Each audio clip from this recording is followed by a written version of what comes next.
Greetings, everyone. Welcome. Thank you so much for joining us. Today, my guest is Veena Gandhi. How are you doing today, Veena? Very well, thank you, Tom. How's it going? Oh, everything's going here with these interesting times we live in. So I appreciate you taking the time to join me. Thank you so much. Thank you for having me. It's so nice just to connect with industry peers and talk about all things digital marketing, especially in times like this. So, Agreed. Do you mind if I introduce the folks out there who don't know you? Do you mind if I read your bio so they become aware of your street cred? Does that sound good? perfect. Thank you. Of course. Veena is a growth-driven marketer at Digital Street. She has over 14 years of advertising experience and has led million-dollar campaigns for companies like Leo Burnett, McCain, and FCB. A data-driven marketer, she helps e-commerce brands in the fashion, beauty, lifestyle, and fitness niches to scale and grow to 7+ figures. As a digital consultant and performance media specialist, she works closely with advertising agencies from providing digital strategy, CRO solutions, full funnel builds, and digital advertising solutions. Her industry relevant work is published in Dash This, Jeff Analytics. She also mentors small businesses and agencies in the e-com space. A self-confessed shopaholic, she's conquering ISO with wine and her newly discovered hobby, gardening. I love that. That's what's up. Things Corona has made us learn about ourselves, when you're like in a lockdown, in a shutdown, you just discover so much new about yourself. Um, I just realized, I've always liked wine. And I just realized gardening is also not so bad. It's good fun by the end of the day. I love that. How did you get into Facebook ads? Out of all the things in the world, what led you down the path of getting into Facebook ads and digital marketing? Okay, so Tom, I have years of experience in advertising. I worked on brands from the Coca-Cola company, Hewlett Packard. I started off my career in advertising, and I worked in international markets, in India, in Singapore, in Dubai, and now in Australia. So it was, when and in Dubai, I had my own business as well. When I was working with agencies on the side, I started doing my own business as well. And that's where, and I'm talking about, 2012, 2013. And suddenly, everyone was talking about SEO, Google Ads, and Facebook Lights was a thing back then. So I started off then on my own business, and how it eventually, since I had an agency background, it just seemed like a sensible transition to get into digital, because that was the hottest thing to do at that point in time. And also because I was wanting to have my own, and which I think was a major factor for me at that point in time. My son was very small, and I was wanting to progress into my own business, or to do my own thing. And it was so much easier. So I've been working from home since then. So I've nailed it by now. And this is how, I really started. If you love advertising, and for me, and that's how I always saw it, whether it's traditional media or it's now. Platforms change, you adapt for platforms. Core of advertising remains the same. It's the same basic principles. You just adapt it to a different platform. Everyone is going crazy about TikTok today. So what are you doing? You're just trying to adapt to TikTok, right? The way we adapted to Facebook years ago. So that's my journey. I love that. So now you focus on e-commerce. That sounds like that's your specific area of expertise. Is that correct? Yes. So I specialize, or my agency works on brands that are relevant in the fashion, beauty, lifestyle, e-commerce niche, because that's a category that's very close to my heart. I enjoy working on that category. and the kind of growth you see in this e-commerce space. It's and I'm in Australia, though I have clients in the US, in the UK, and other markets as well. And there is so much happening in the Australian market now. Maybe those things have happened in other markets years ago, but Australia's, quite rapidly catching up now, especially after isolation, and our e-commerce market has exploded here now. And yes, so it really there is so much that's happening in the industry, and you would know, right? Whether it's just not ads, it's e-commerce as a space where so much is happening on a day-to-day basis. It's so dynamic, and it just kind of excites me because there's so much to learn as well, and so much to do, so much to test, so much to experiment. So yes, it really excites me. So let's say I'm listening to this right now and I'm thinking I want to give e-commerce Facebook ads a shot. I want to run them myself a little bit, or I'm running them.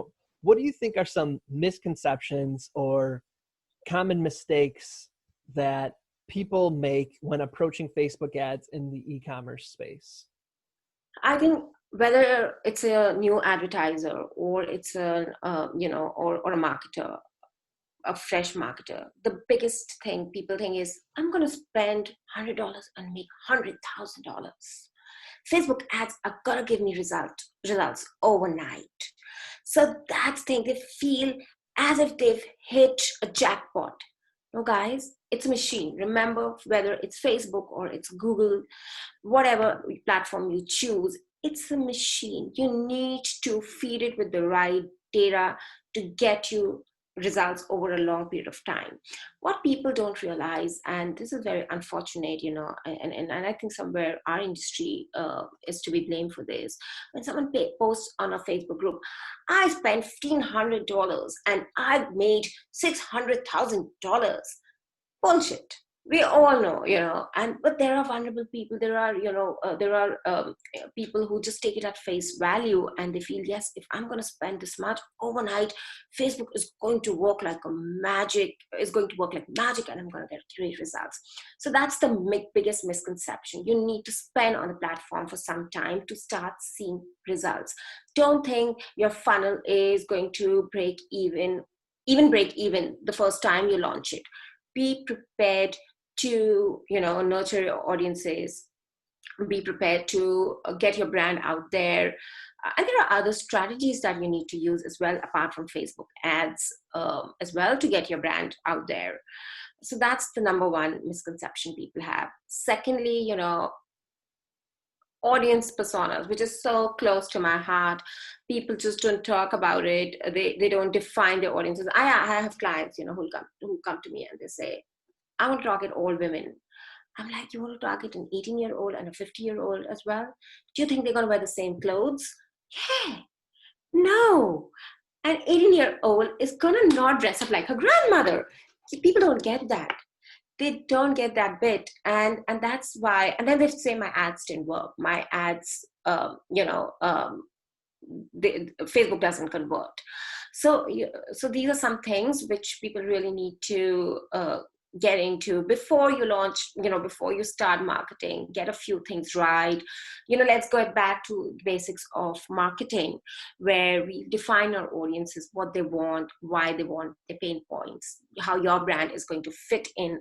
Don't talk to everyone, because when you talk to everyone, you talk to no one.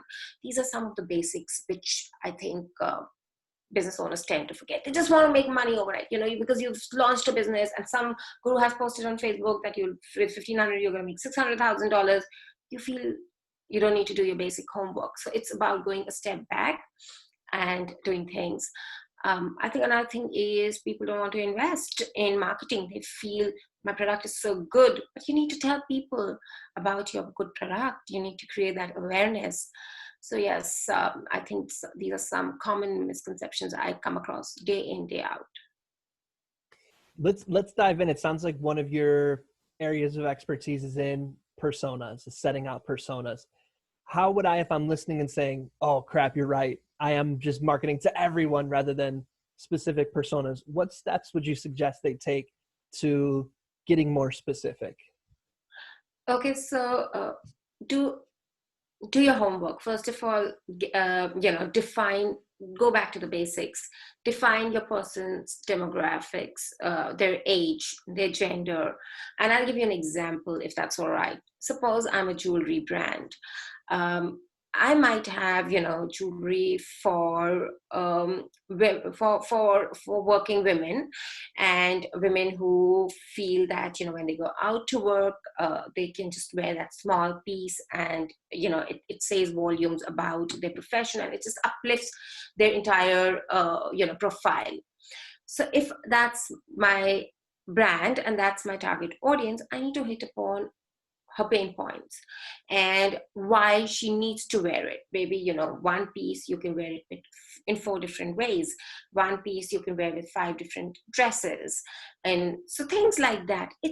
Everything is there in your product, because when you decided to, launch that product, you had certain ideas, right? When you thought, I'm going to get into maybe this jewelry line, or maybe I'm going to get into this clothes line, and that's where coming back to the basics. So get down, open your laptop, get a notebook, and just write down. And something Russell Brunson that's that beautifully,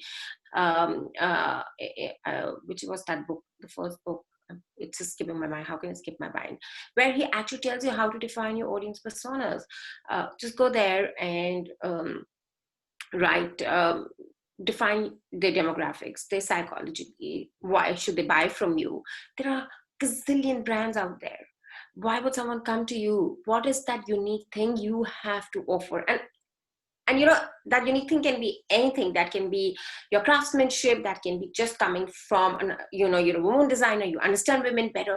That can be anything, but you need to deep dive into it and then start talking about it.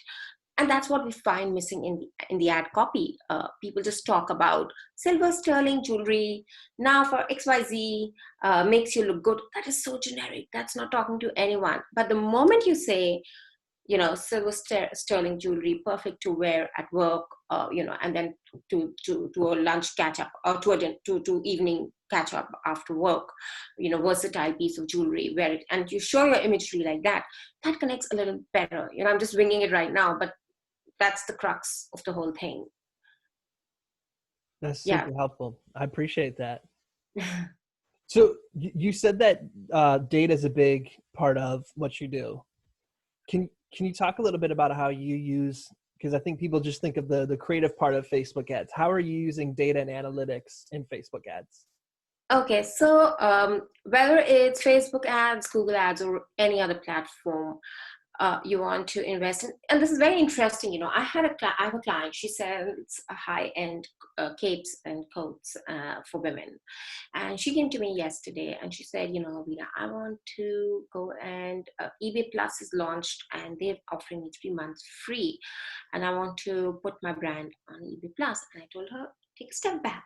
Do you really think your brand is fitted for something like eBay Plus? Because you're a high profile brand, and have you just delved deep into the kind of demographics eBay Plus caters to? Or is your competition there on eBay Plus? So, whenever you're making any decision, and I'm just not talking about optimizing your ads here, I'm talking about data in general. You might have seen this as well. People don't have a Facebook pixel. They don't put that pixel when they get their new website designed. So that's the first thing you need to do, even if you're running ads or not running ads. Get your Google Tag Manager, get your Google Analytics, all these, because what is going to happen is whoever visits your website, it's getting recorded by that data, right? By that pixel or in Tag Manager.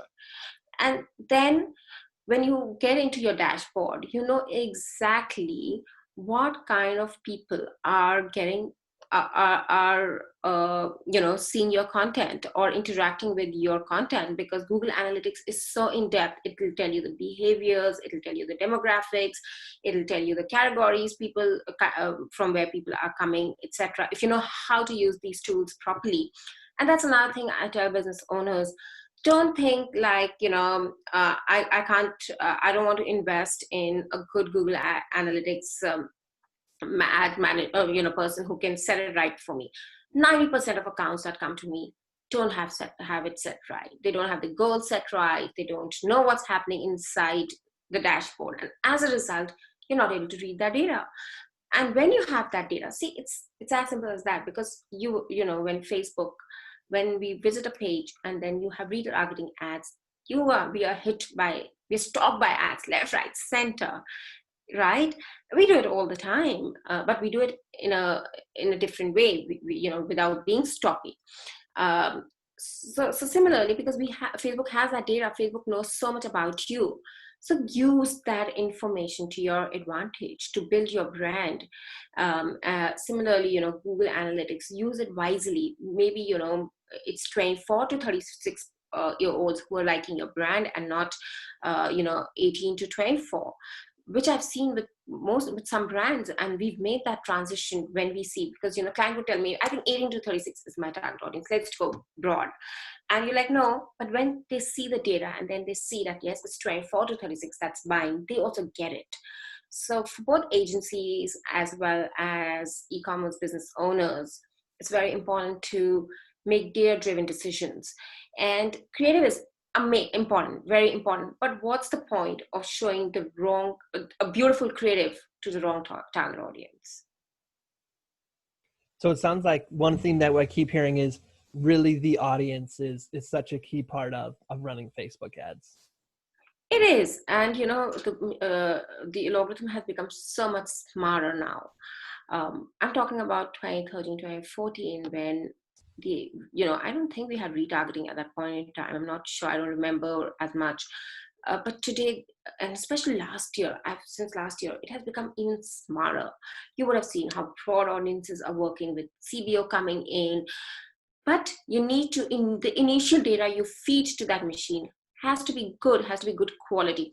You know, this is my favorite example. I always tell everyone, when you're building a house, or when, you know, you need to have the foundations right, and then you can just, you know, then it'll work beautifully. It'll last you for years. Similarly with Facebook ads, or Google ads for that matter, get your basics right, get your foundations right, and then the algorithm will take care of a lot of things for you. But you need to feed it the right data. You can't feed it crap and expect gold to come out of it. If you feed it crap will come out.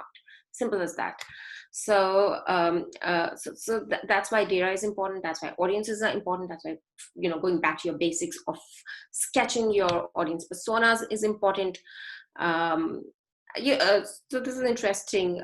So client asked me, you know, with so much algorithm taking care of so much stuff right now, so how do you see marketers like you for 3 years or 4 years down the line? Isn't it, then we might not need marketers like you. So I told him, you'll always need marketers like us, because we make data-driven decisions. We make sure that we feed the right thing to the algorithm at the right time, so that you can get the results that you're getting. And that's why, you know, these things are very important as well. I'm hearing that it's a tool. So how well you use the tool is going to depend on the person that's using it. Exactly. You know, if you go to a gym, you need to work out. You might have the best equipment in the gym, but you are not working out properly, or you're doing it all wrong, or you're wanting to lose weight, but you're still eating your pizza, your cheesy pizzas by the end of the day. And then you tell the gym, it's a shitty gym, it doesn't work. It's as simple as that, you know. It's a tool by the end of the day. It's a machine. You feed it the right information, it'll give you all the right information. It'll work for you. But if you feed it not such good information, it'll give you crappy results. And you have to keep testing, you know, because we don't know what's really going to work. And that's why testing is so important. And again, that's another thing business owners need to realize.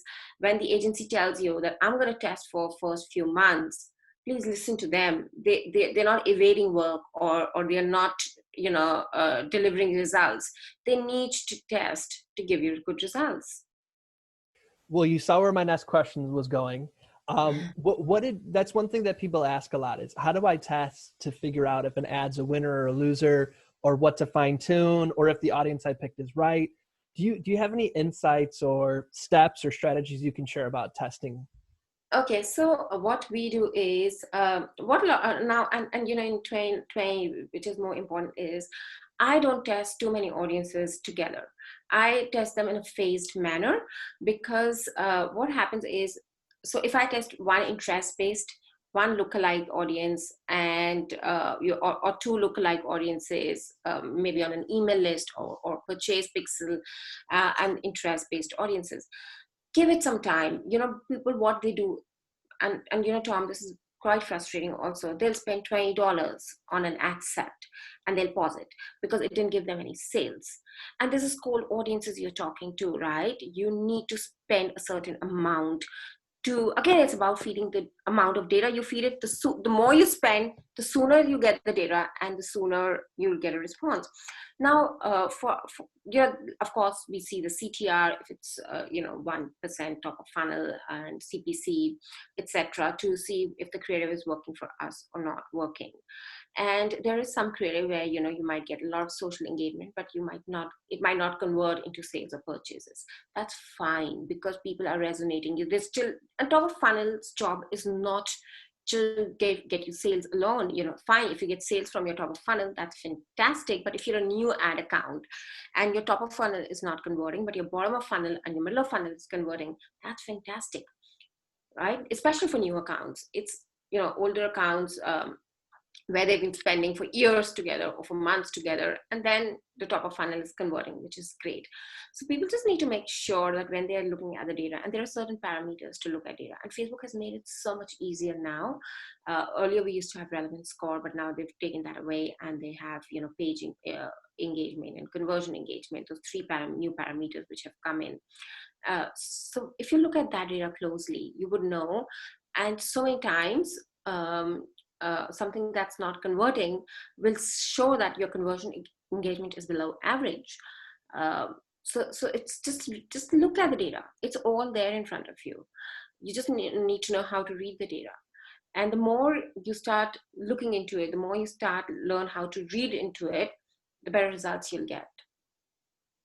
Do you mind in this, and you can tell us if this is spilling the beans, it's proprietary. Are there any data points that you look for that lets you know this is a winner or a loser? Or, and to kind of follow up on the other one, like, is there a certain amount of impressions or ad spend before you make a decision? Is there any kind of specifics you can share with us? Yes. So generally for ads, I make sure they've spent, at least they've got 2,000 impressions, if not more, but 2,000 impressions, plus the CTR, the CPC, and add to carts, view content. So these are some parameters, data parameters that I always look into, and make sure that, before I pause an ad. Also, sometimes, what happens is one ad might not work on a particular ad set. So when you're testing audiences again, and if that audience persona is similar to what you're testing again, use that ad again and see, maybe you get better results there. So this happens a lot. So don't think that, if it hasn't worked in this ad set, this ad might not work at all. So I test it like that as well. Another thing which really helps me decide also is, so one, impressions, everything is great, is social engagement on the ad, because sometimes you get amazing social engagement on the ad, but you might not get any sales, but you're getting add to carts. So I'll keep that, because that's filtering to my bottom of funnel as well. So these are some parameters I look into when I am deciding whether to pause this creative or not to pause this creative. I'd love to hear your thoughts on this. So one thing I think, people they want to know, like, well, what are the specific, click-through rate parameters, and like, what's a number? Is it possible to tell people that, or is everybody going to have to decide for their own campaign what those numbers are? There are certain parameters which, when we are mapping out the funnel, we and after analyzing the data, account data, but top of funnel, generally it should be 1%. That is something I try for both old and new accounts, that we should have CTR as 1% top of funnel and 3% up to for bottom of funnel. You know why? Because bottom of funnel people have already engaged with your product. They've already clicked on your website. So these are two parameters. And cost per click, again, when CTR is 1%, if cost per click top of funnel is $1, that's fine. Anything higher than that, I would consider pausing it. If it has some add to carts, I will not pause it.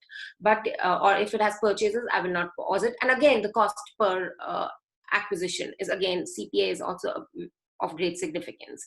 So these are some parameters I'm going to look for in top of funnel. And bottom of funnel, for me it's 3% and $2 to $3 per click.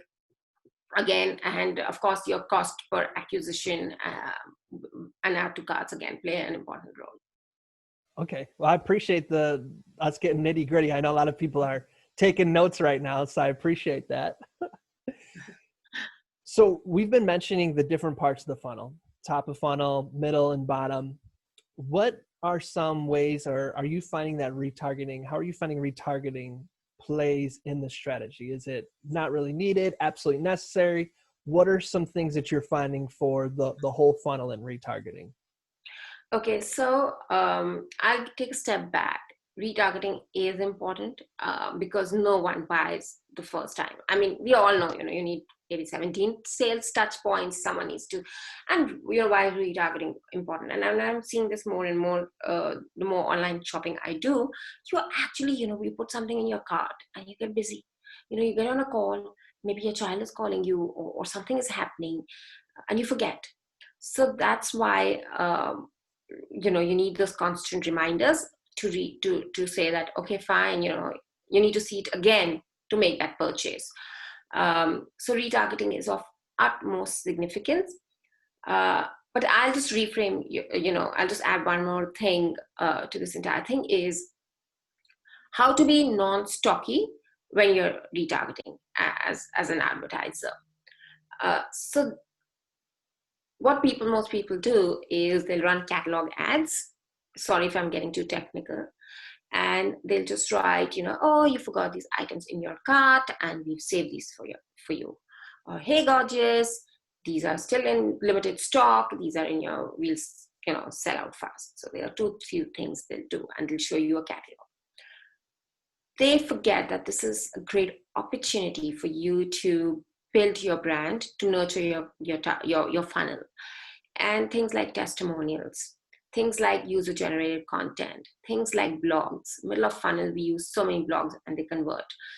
This is a great opportunity to let them click with your brand, to tell them that, you're just not selling without being salesy. You're trying to make them buy your brand. No one likes to be sold out, and we all love to buy. So it's so in that sense, it's really important that we tell them that we nurture our funnels and use different creative at that point in time, because we spend a lot of time, and I've seen this across ad accounts, we spend a lot of time in top of funnel ads, creative, and we neglect bottom of funnel. So the thing is, you need to get your retargeting right, but you also need to use different creative tools while retargeting.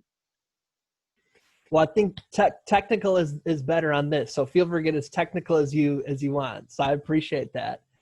So just to make sure I understand, so you're saying it's kind of starting to become out of date to just do, I go to a certain part of your website, I add it to cart. Like, let's say I add shoes, and then the next day I see an ad that shows the exact same shoes in the ad. It's like, you forgot to add, here's a 30% off coupon.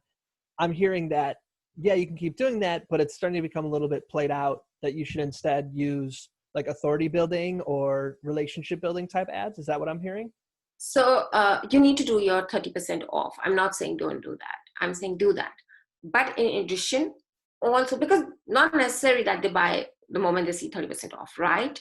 But in addition, do your authority building, do your funnel nurturing. I wouldn't even call it authority building. I would say do your funnel building there as well, and do it creatively, because when you show a testimonial, so say you say that, oh, I bought these shoes from these guys and they're so comfortable and the customer service was excellent, Tom, a happy customer. And then you say, oh, for a limited time, we're offering you a 30% discount. something like this is going to create a bigger impact and a better brand value for you, rather than just saying you left it in your cart, right? So there is so you're still giving them the offer, you're still telling them that we know you left your stuff in the cart, but you're doing it in a different way. And what was that you were saying, user generated content? What might that look like for an e-commerce brand? Okay, so, and this is you will show, and this we use so much, especially in the fashion beauty category. And someone you have to check out is Ezra Firestone's Boom, and how he does it is absolutely beautiful. So basically, and I've been really inspired by his work, and I've really, taken a lot of ideas from how he does it.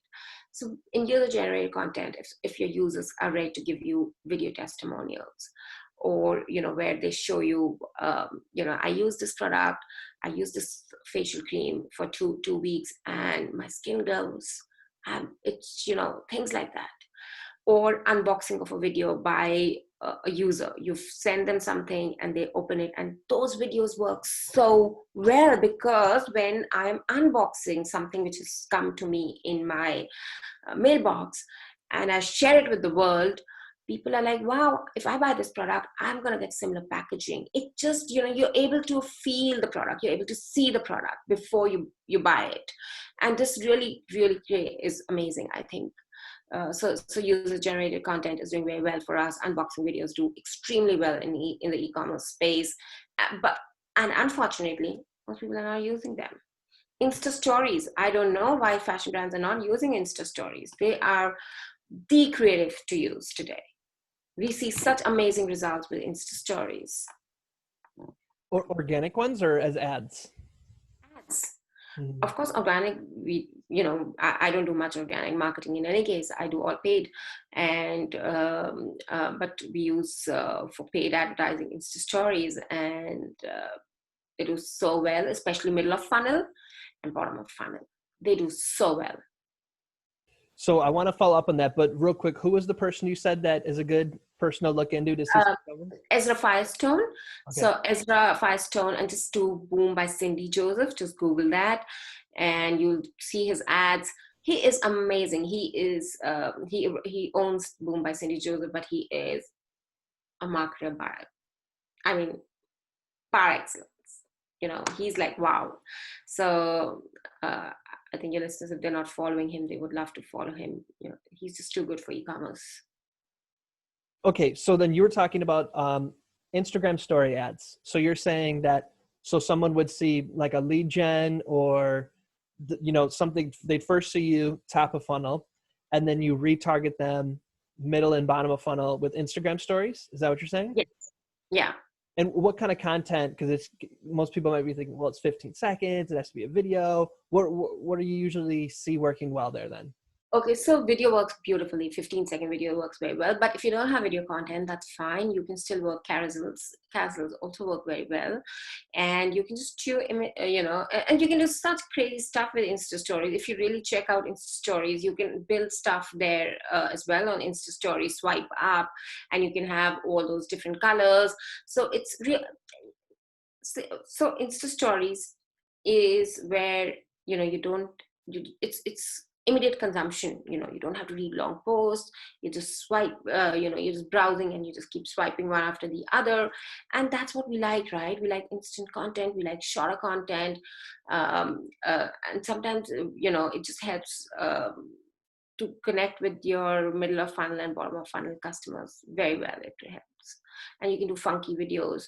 You don't need to spend a bomb. That's, again, a misconception. Everyone feels that, when you're doing videos, you need to spend a bomb. I have clients who, we tell them, just shoot it with your iPhone. So something that really works well is you go into the store, and this worked very well for us during COVID and isolation. People would, they would have, the stores were shut down, but they still had stock, right? And they would just try it at home, the owners, especially the women owners, and they would talk about it. And they would say that, this dress is made out of linen, and it is very cool and summery and blah, blah, blah. And they would do those short 10-second, 15-second videos, and they would wear it. And we would post that on Instagram, on Insta Stories, use it as Facebook ads. And those did phenomenally well. Again, that's such raw content. There is no, it's not a TV commercial kind of a content. It's basic. It's something they shot with their iPhone and it converted, and it still converts. So I'm hearing that you almost want to keep it informal because that's kind of what the feed is already, where you almost want it to seem like one of your friends' videos or something. Is that what I'm hearing? Yeah, and what happens is when you keep it, and I'm saying just you can do a mix, right? But if you can't afford good video production, it can't be an excuse for not being on Insta stories. That's what I'm trying to say, because and I always remember, why was Facebook created?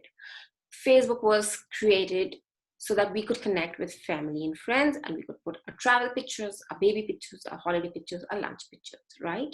So this was why Facebook was created. And if you go back, that's why user-generated content, the algorithm always pushes that content, because the algorithm thinks that this is why we were created. And the moment people engage with our content, it's a good piece of content, and it brings us back to the roots of why Facebook was created.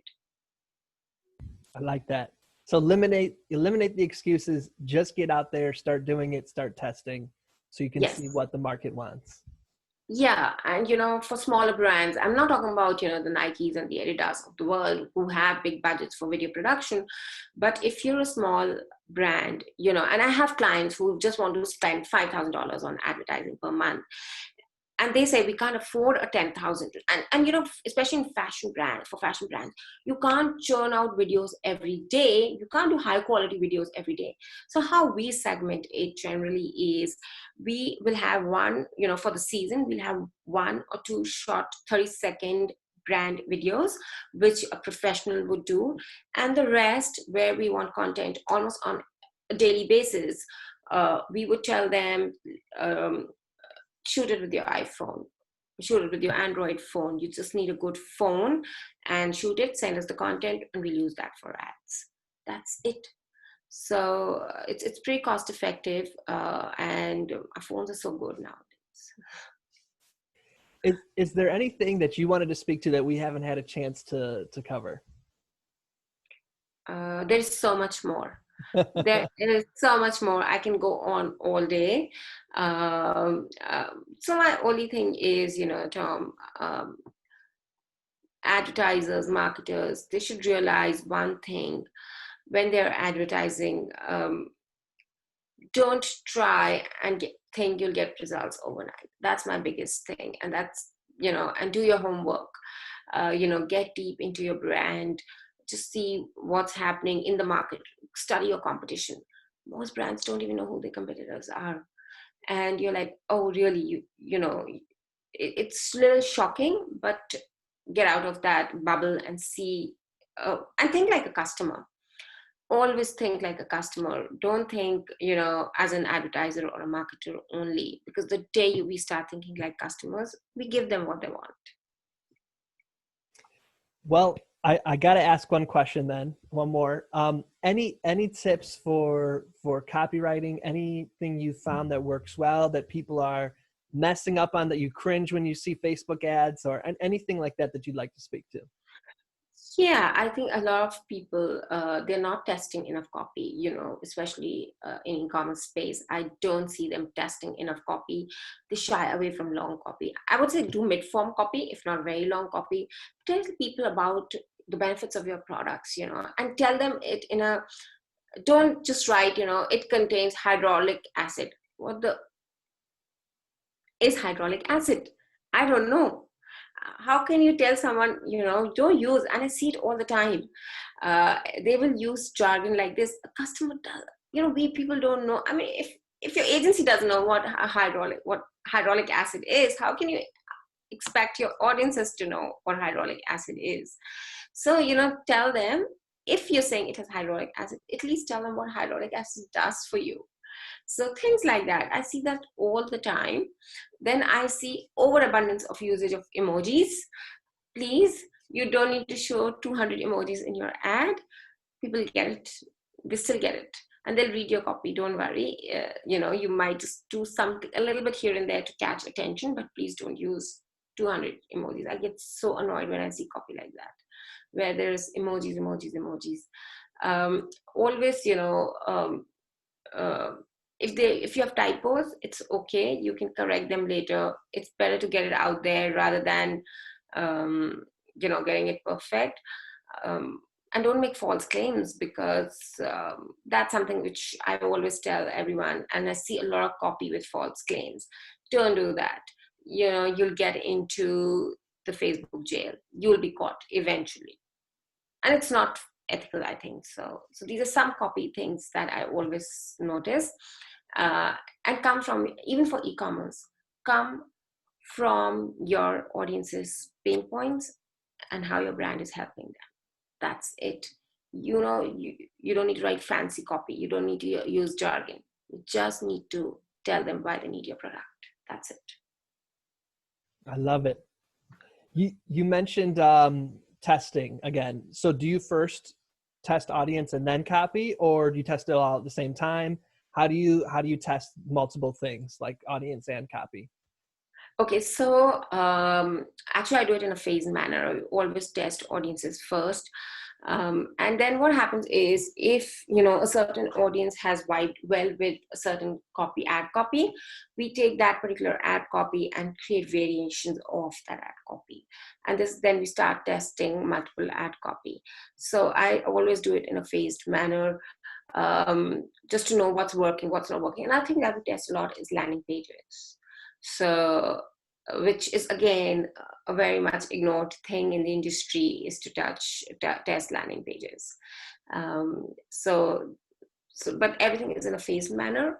I don't do all testing together. I mean, I don't know if I know a lot of marketers can do it together, but for me it gets very confusing, and I just want to see one data at a time. No, same here. Otherwise, how do you know what isn't working if you test everything at the same time? Exactly. So I do it in a phased manner. Well, if I have an e-commerce brand and I am ready for you to run my ads for me, or I want to learn more about you, how do I do that? How do I reach out to you? Where can I find you? So my website is digitalstreetau.com, and we have a contact form. Just fill up that contact form and reach out to us. You can follow me on Facebook. You can follow me on Instagram.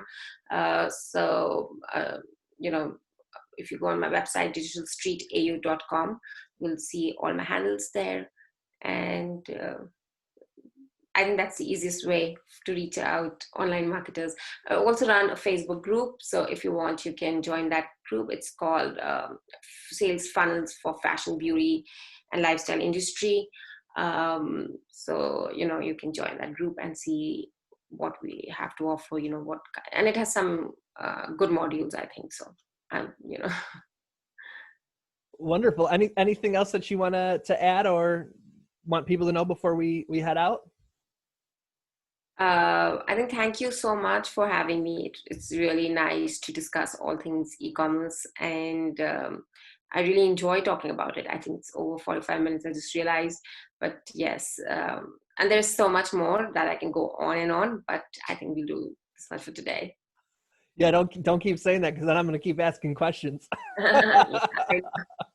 That's all right. Well, I want to thank you so much too for agreeing to be a part of this, for being so generous with your time and your knowledge. A lot of this stuff you spent years and years and hundreds of thousands, probably millions of dollars in ad spend to figure out, and to share it with us so openly. I really appreciate that. And I pray that it comes back to you 100-fold for what you've given. So thank you. Thank you. Thank you so much. Such a pleasure to be here. And I wish you all the best too. And I'll speak soon with you. Wonderful. I'm gonna conclude this, but I have one question for you after the interview. Is that okay? Sure. So, and for everybody listening, we want to thank you so much for sharing your greatest gifts, your time and energy. And we look forward to you implementing what we talked about. Let me know if you have any questions. Otherwise, I'll talk to you soon. Peace and blessings.